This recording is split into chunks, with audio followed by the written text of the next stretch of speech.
Maayong hapon, diri ko mututok sa atong pamalandong sa giingon ni Kristo sa Ebanghelyo.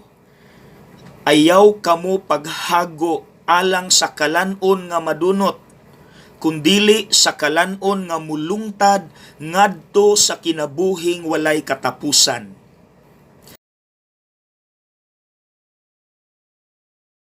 Sakristan.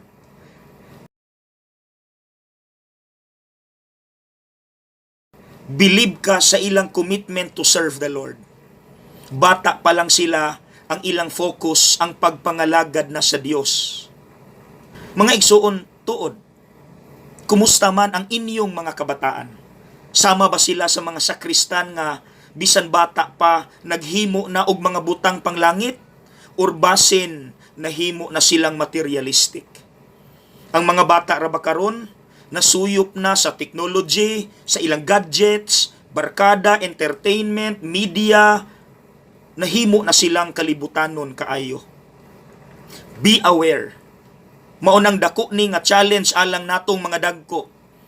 I would like to invite mga dagko diha. Palihog ko sa inyong mga anak, apo, pag umangkon, manghod, silingan, basta bata.